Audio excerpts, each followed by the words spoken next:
Qui est Jamie Dimon, le gérant de hedge fund et le chercheur d'asymétrie? Quel est son style d'investissement et sa performance? Quels sont ses conseils en bourse pour connaître un tel succès et une telle réussite? C'est ce qu'on va voir en détail dans cette vidéo. Juste avant, cliquez sur le bouton s'abonner pour rejoindre les autres traders gagnants abonnés à la chaîne YouTube Bourse Ensemble et recevoir les prochaines vidéos. Alors pour information, cet article fait partie de la série sur les magiciens de hedge fund et a été tiré du livre Hedge Fund Market Wizards, How Winning Traders Win de Jack Schwager, qui pourrait être traduit en français par Les magiciens de hedge fund, comment les traders gagnants gagnent véritablement. Alors quel est le style d'investissement de ce magicien? Il a des stratégies qui sont basées sur de l'analyse fondamentale ou des inefficacités des marchés avec un énorme potentiel de gain et un très faible risque pour les pertes.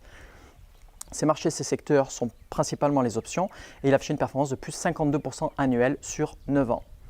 Alors, Schwager a découvert Jamie Dimon au travers du célèbre livre The Big Short de Michael Lewis, que je recommande d'ailleurs, mais il a tiré des conclusions différentes sur les raisons de la réussite de Jamie et de son fonds Cornwall Capital. Le fonds a été créé au départ tout petit et seulement en interne à la famille pour pouvoir diversifier le capital du père de Jamie. Son père était le fondateur du très connu fonds AEA Investisseurs, qui a été reconnu comme un des 10 meilleurs fonds spécialisés dans les rachats d'entreprises.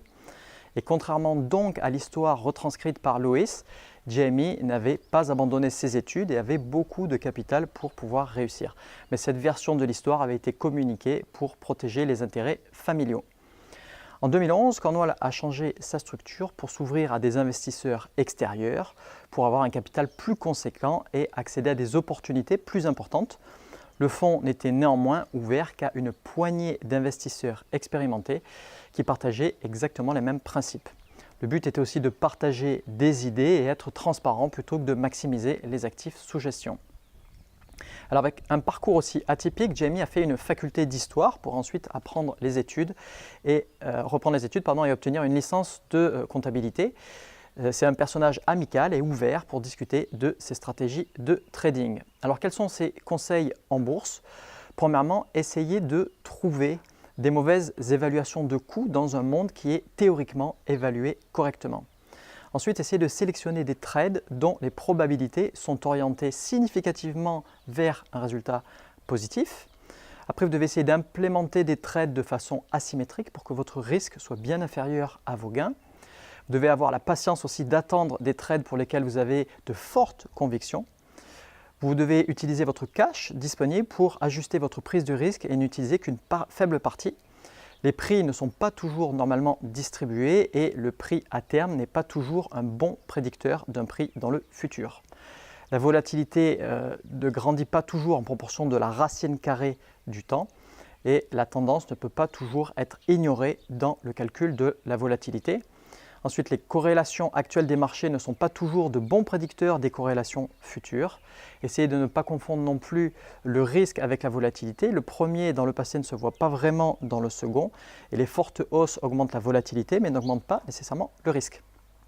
Essayez de garder aussi à l'esprit ouvert, n'ayez pas peur de changer d'avis si vos recherches vous prouvent le contraire. Vous savez que les bons traders sortent de position quand ils réalisent qu'ils ont fait une erreur.